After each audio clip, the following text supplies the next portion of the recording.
أشهد أن لا إله إلا الله وأشهد أن محمدا عبده ورسوله أما بعد فأعوذ بالله من الشيطان الرجيم بسم الله الرحمن الرحيم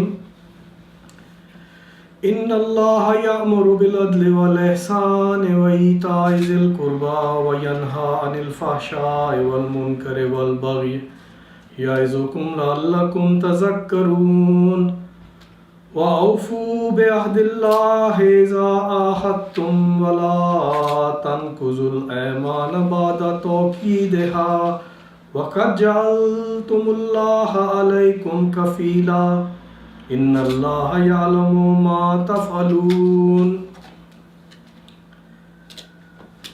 إن أكرمكم عند الله أتقاكم صدق الله العظيم. Dear Auntie Jamila, our worthy President, brothers and sisters and children, Assalamu alaikum wa rahmatullahi wa barakatuh. I am reading this speech or talk, which is my father's talk, and he's asked me to read it to you, so I'm just delivering the message. So I'm sure, I don't know whether I'll be able to do justice to it, but I'll try my best. And the topic is a fast track to the spiritual flight. And I'll read the translation of the Arabic that I just recited. Surely Allah enjoins justice and doing of good to others, and the giving to the near of kin, and He forbids indecency and evil and rebellion. He instructs you that you may be mindful and fulfill the covenant of Allah. And when you have made it, and do not break your oaths after making them firm. And you have indeed made Allah your surety. Surely Allah knows what you do. Chapter 16, verse 1991. The noblest of you in the sight of Allah is the best of you in conduct. Chapter 49, verse 13. Not with the most wealth, not with the best car, not with the biggest house, but the one best in conduct. That is the noblest in sight of Allah. Before I explain the significance of fasting with reference to these two verses I've just recited, I would like to share with you an interesting example to show the importance of fasting as compared to other modes of worship enjoined by Allah. It's an interesting idea of comparing the word fast with fasting. Came to my mind. That's my father speaking. So when I'm talking is my father's talk. The word fast means speed in English, and fasting as an Islamic terminology means abstaining from food, drink and other acts of pleasure, specially forbidden by Allah. People who travel by air know that there are three classes in an airplane. You travel, there is first class, there's business class, and then there's economy class, which I take. And passengers traveling in business and first class are entitled to more luggage allowance and check-in through a fast-track facility. And as the number of passengers is comparatively low in that class, it takes a shorter time and one doesn't have to wait in long queues. But to buy a business class or a first class ticket, you have to pay quite a lot more money than for an economy class. And to afford that much money, you must have a high-paying job, and you have to work really hard for it. So in a way, you have to earn a larger amount of money to get to this higher class in a plane, and then you can enjoy that status, that allowance, that comfort, that better food choices, bit of a luxurious class. Similarly, in order to earn a closer relationship with Allah and His pleasures, which ultimately takes you to paradise, you have to undergo hardships and to intensive zikr ilahi, which includes fasting. It is reported that the Holy Prophet Muhammad sallallahu alaihi wasallam used to increase voluntary ibadat, and was more generous in giving charity during the last 10 days of Ramadan. These are the ways that a believer can earn Allah's pleasure and bounties. So the month of Ramadan or fasting is a month when you can get a chance to undergo a crash course to refine your physical and spiritual faculties. This is the way to acquire a higher spiritual position in the sight of Allah. For the fastest way to acquire the fast track to a spiritual flight, where a believer is sure to attain Allah's pleasure, the Quran has used the word taqwa. It means to do a good or charitable act besides what is prescribed. And George Sale has translated this word as who voluntarily deals better with the poor man than he is obliged. That is what the Sale is saying.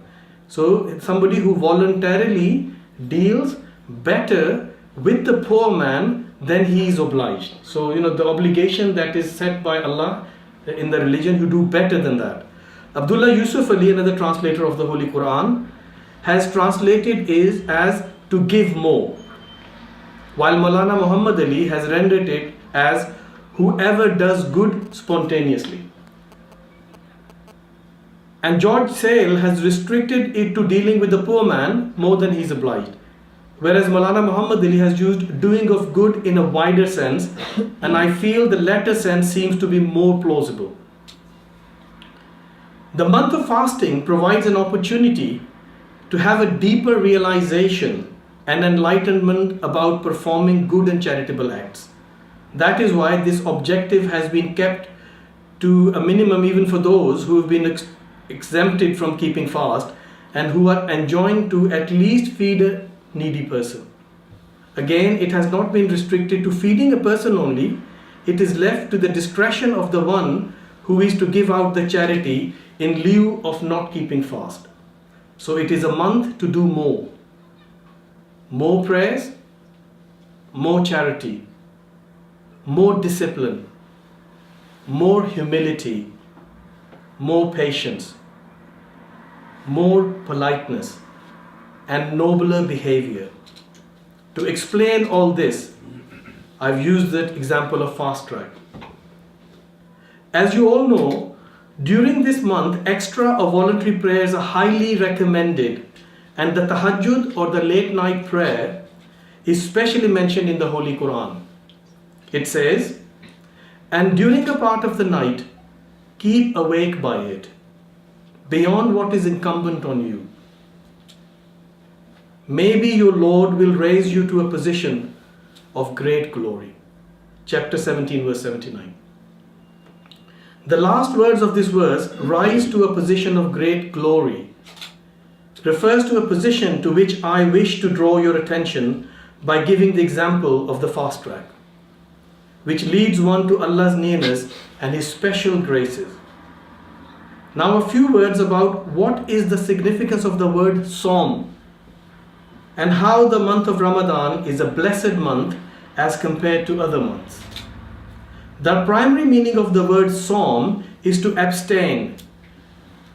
But in Islamic terminology, it signifies abstaining from food, drink, sexual relations, and all other indecent and bad manners.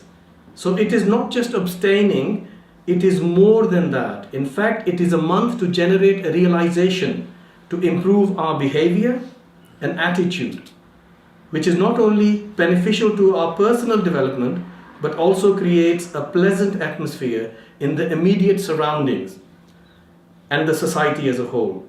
Even our way of talking or calling out to someone or pointing out someone's mistake should be courteous. For instance, if somebody has done something wrong, intentionally or unintentionally, there are two ways to correct that person or deal with it. One could say, "Oh, what have you done?" Or, "It is very wrong to do this." Or in the other hand, you could say, "The proper way of doing something is this," or show them what the right way. Or you can also say, "I think the best way to do this is probably this way." Sometimes your harsh tone of saying even a good thing is devoid of good manner. For instance, in English, if you say, "I beg your pardon," in a loud voice, it is considered rude. It's considered rude.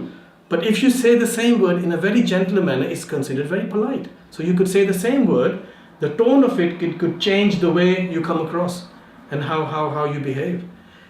In fact, the object of Ramadan is not just abstaining from food, etc. It is abstaining from bad acts, bad habits, bad behavior, bad attitudes, and bad manners, and regulating and disciplining ourselves and our thoughts and actions in accordance with the command of Allah and the sunnah of the Holy Prophet Muhammad sallallahu alaihi wasallam. So regulation and discipline are of greater importance than mere abstaining from food and drink. The two words in the first verses recited by me are ihsan and baghi. Ihsan means to do good for the sake of good and not in return for goodness done to you. And the word baghi means defiance, or to react wrongly to what is being told to you, or a situation which demands restraint from you. This is why the Holy Prophet sallallahu alaihi wasallam said, if one can assure me that he does not harm anybody with his tongue and hands, I can assure him of paradise. That's a hadith. The tongue and the hands are the two main organs of the human body which inflict all kinds of harm to others. It can be physical, it could be verbal, could be in writing. So if during the month-long observance, abstention and strict discipline are observed, and if these are effectively maintained during the remaining part of the year, you can imagine how much a person can improve his thoughts and actions and change his life. In short, Ramadan provides a yearly crash course to train and develop our attitude and behavior for living a righteous life. For good manners, the Holy Quran has used the word adab, which in English means ethics. Maulana Muhammad Ali, in his wonderful and precise compilation entitled A Manual of Hadith, has arranged selected verses of the Quran and sayings of the Holy Prophet in a chapter called Ethics. I will just read out to you the summary of the sayings of the Holy Prophet Muhammad, done by Maulana, which will give you an idea of what ethics mean in Islam. So I'll just read them one by one. The adab signifies discipline of mind, or every praiseworthy discipline by which a man is trained in any excellence. Good morals and good manners are the real test. Good morals and good manners are the real test of a man's excellence. Goodness to one's parents occupies a very high place in the moral conduct of Islam. The mother coming first, so much so that the paradise is said to be beneath the mother's feet. Kindness and love for children is highly appreciated, and suffering on account of them is called a screen from hellfire. So basically, if you have kindness and love for children, it is like having a screen from hellfire. It protects you from hell. Doing good to relatives is a source of blessing, that they must be kept in good fellowship. The best of men, that's the difficult one. The best of men is said to be the one who is kindest to his wife, and it is recommended that one should help her in her work. Muslims are brothers, members of one body, and parts of one structure, and they must help one another. Their blood, property, honor being inviolable, they are forbidden to hate and boycott one another, to call one another kafir or fasik, and to fight with one another. That's Holy Prophet saying that. You know, these days you see everywhere, everybody is calling each other with bad names and you are wrong and I'm right. And Prophet is saying they are forbidden to hate and boycott one another, and to call one another kafir or fasik, and to fight with one another. A neighbor, whether Muslim or non-Muslim, must be treated kindly. One must be kind and generous to one's servant, who must be treated on a basis of equality. Looking after widows and orphans is an act of highest merit, even to the and even an enemy must be treated generously. Divine mercy is shown to him who is merciful to God's creatures. That's what it's saying. Divine mercy is shown to him who is merciful to God's creatures, even to the animals.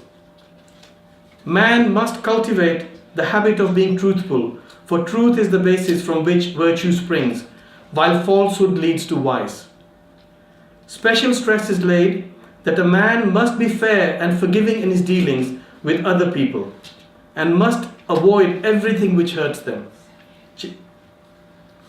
I hope and pray that we make all possible efforts to improve and discipline our thoughts and behavior, so that we can demonstrate to whatever extent we can that Islam means a way of life. Let me quote, and that's my father quoting, a popular Hindu writer, Deepak Chopra. So he's a Hindu guy who's the author of more than 55 books translated into over 35 languages.